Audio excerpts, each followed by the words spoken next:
जय श्री कृष्ण। आप सभी को श्रवण मास शुक्ल पक्ष पुत्रदा एकादशी की ढेरों शुभकामनाएं। प्रिय भक्तों, आज हम बात करेंगे पुत्रदा एकादशी के विषय में। इसे कुछ पंचांगों में, कुछ कैलेंडर में पवित्रा एकादशी के नाम से भी कहा गया है। यह एकादशी परम कल्याणकारी है। जैसे इस महीने की महिमा भगवान शंकर के द्वारा कही गई, तो भगवान ने कहा कि यह महीना सबसे अधिक कल्याण करने वाला है। माघ, वैशाख और कार्तिक से अधिक पुण्य देने वाला है। उसी प्रकार से यह एकादशी भी सर्वाधिक पुण्य देने वाली है।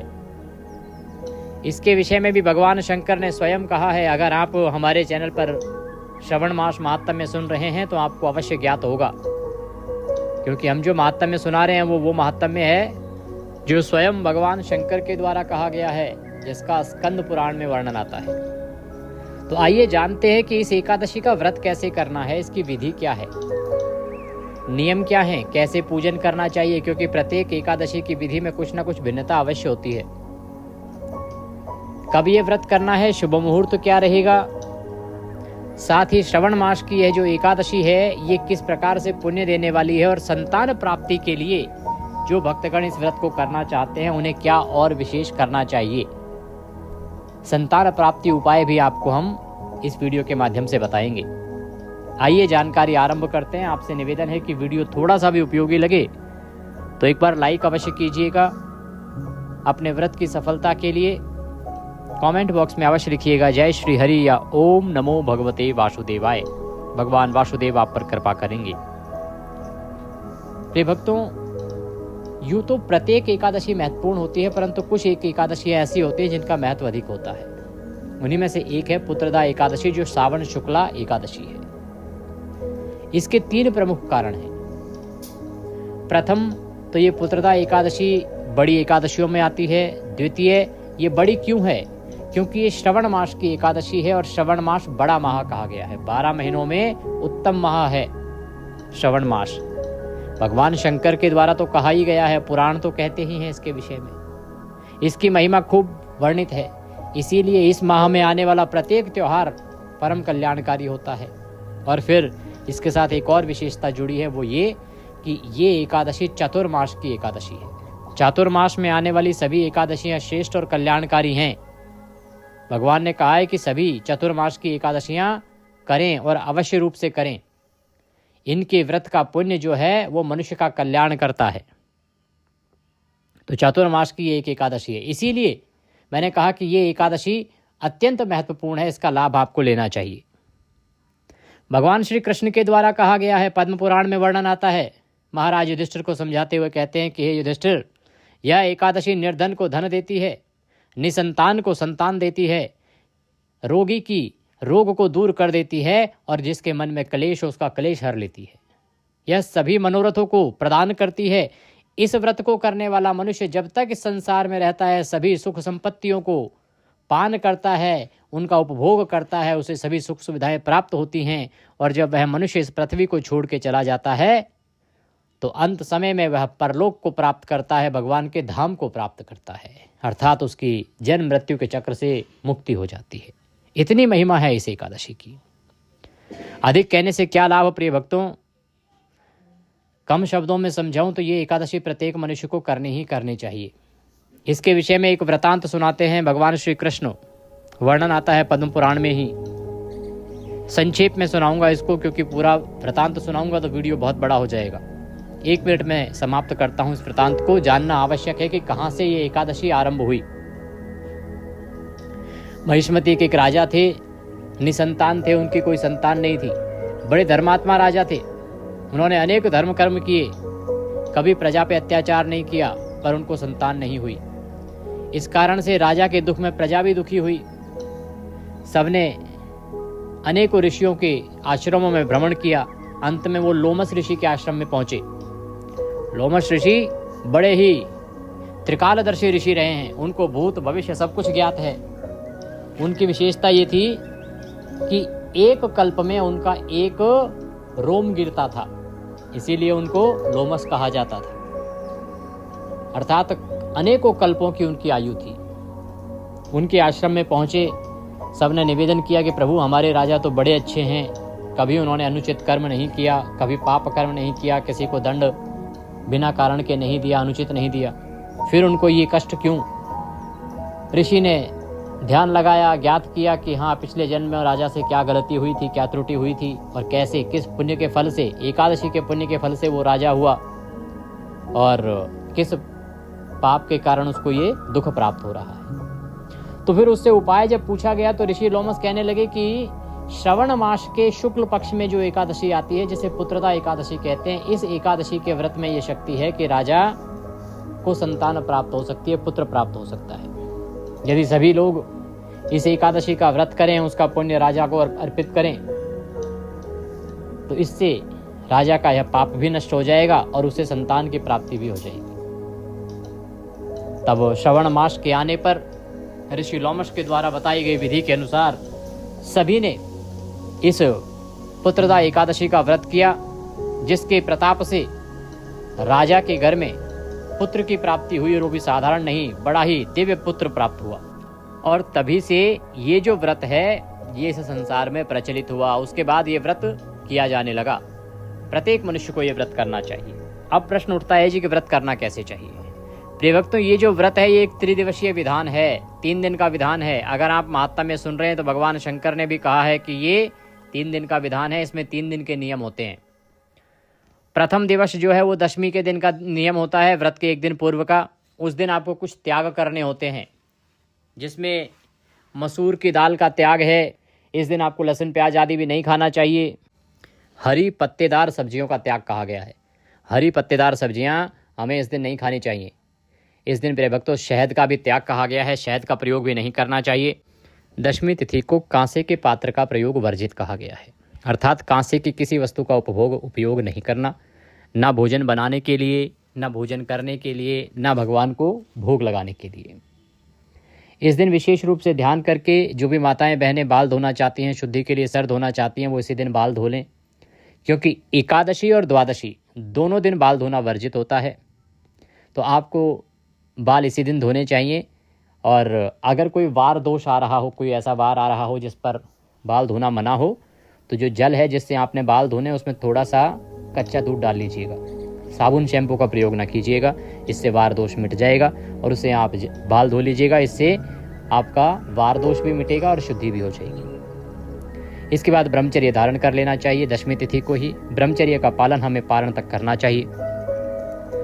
एक वक्त का अन्न आहार कहा गया है, तो जिनके लिए संभव है नियम वो पालन करें कि दशमी तिथि को एक समय ही अन्न खाएं। दोपहर के बाद अन्न खाना वर्जित कहा गया है। अब आप अपने स्वास्थ्य के अनुसार इसमें निर्णय लें। जो इस नियम का पालन कर पाएँ वो अवश्य करें, जो ना कर पाएँ तो आप भोजन कर सकते हैं, फल आहार आदि ले सकते हैं। इन नियमों का पालन करते हुए दशमी तिथि को व्यतीत कीजिए। रात्रि काल को दंत धावन करके सोना चाहिए, जिससे कि आपके मुंह में किसी प्रकार का अन्न आदि ना रहे। और अगले दिन एकादशी व्रत वाले दिन सूर्योदय से पहले उठ जाना चाहिए। सूर्योदय से पहले उठ के स्नान आदि कीजिए, स्वच्छ वस्त्र धारण कीजिए।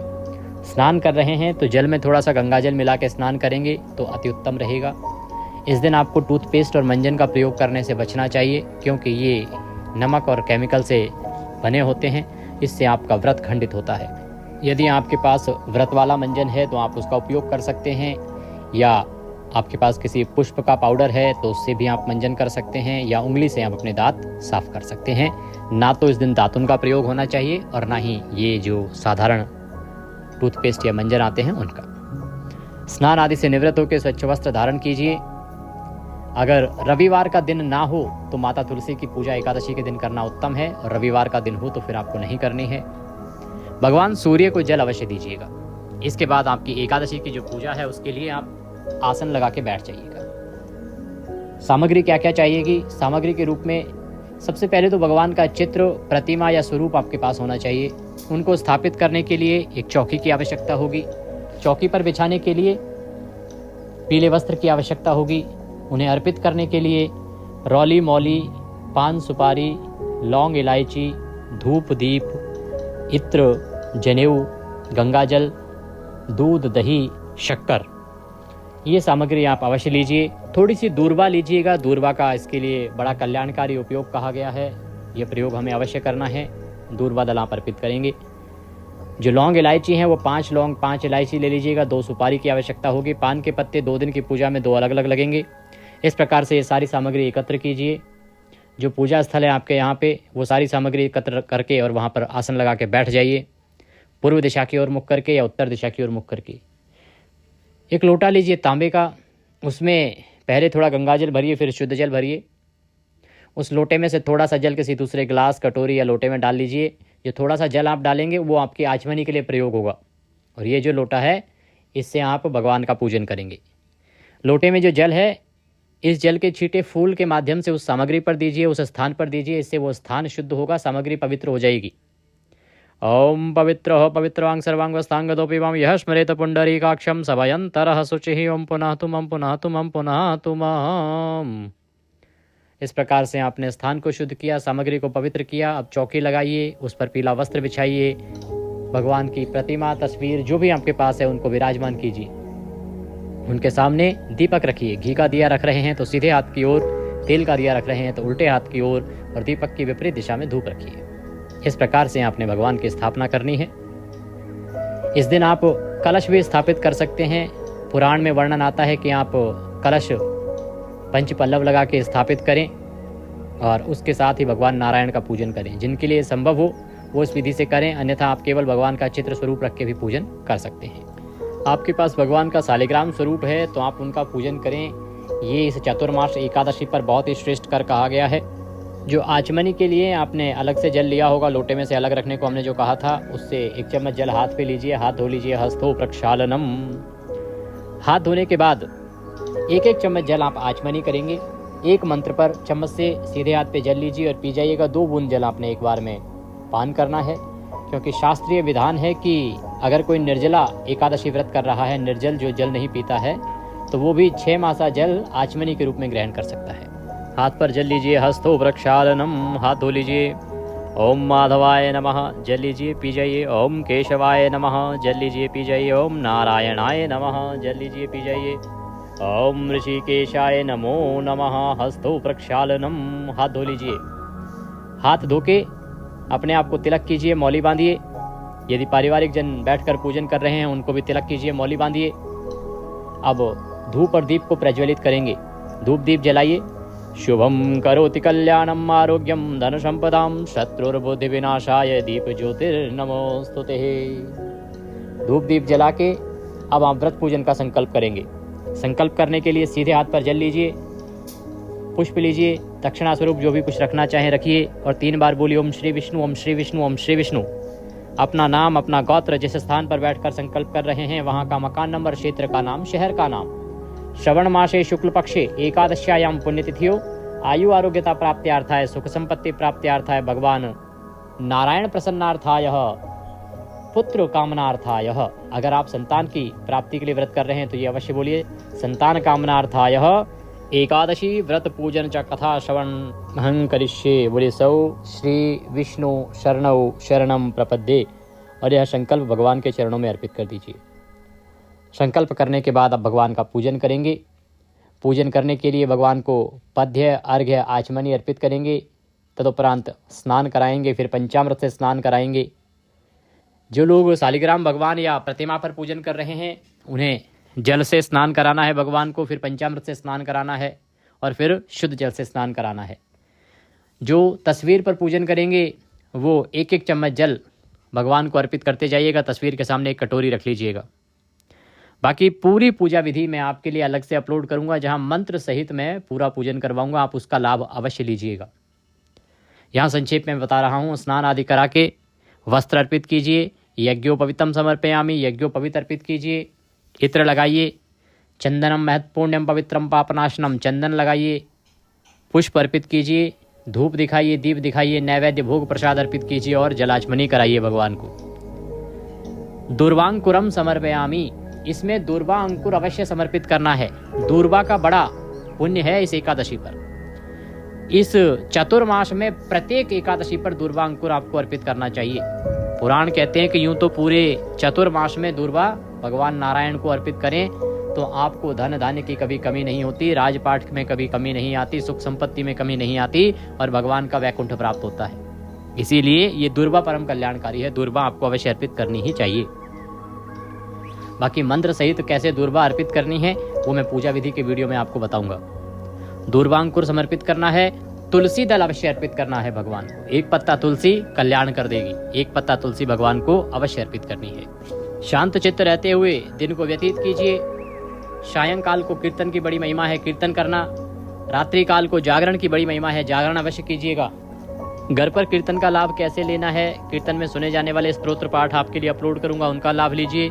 रात्रि जागरण में सुने जाने वाले स्तोत्र पाठ भी आपके लिए अपलोड किए जाएंगे, उनका भी लाभ लीजिएगा। अगले दिन पारण करना है। पारण के लिए सूर्योदय से पहले उठ जाइएगा।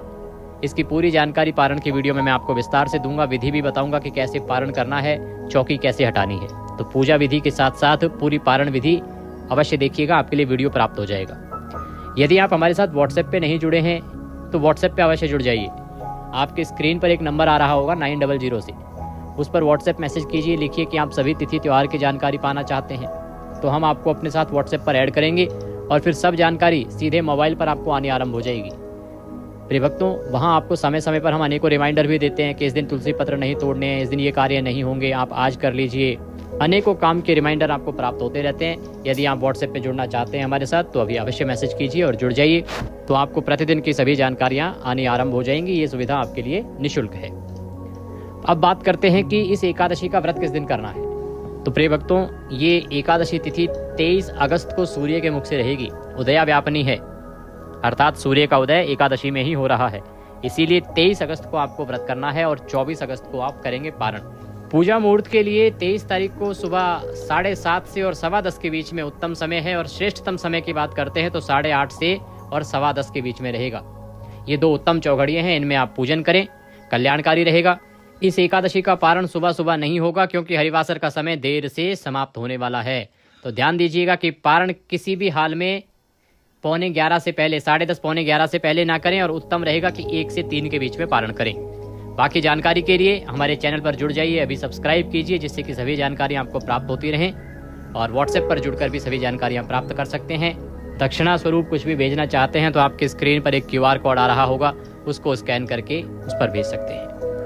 प्रिय भक्तों, कथा अवश्य हमारे चैनल पर अपलोड की जाएगी, उसका लाभ लीजिए। और मैंने कहा कि संतान प्राप्ति के लिए गोपाल शास्त्र नाम का पाठ आपके लिए अपलोड किया जाएगा, उसका पाठ स्वयं कीजिएगा या हमारे चैनल पर सुन के उसका लाभ लीजिएगा। भगवान सब पर कृपा करें। हरे कृष्ण।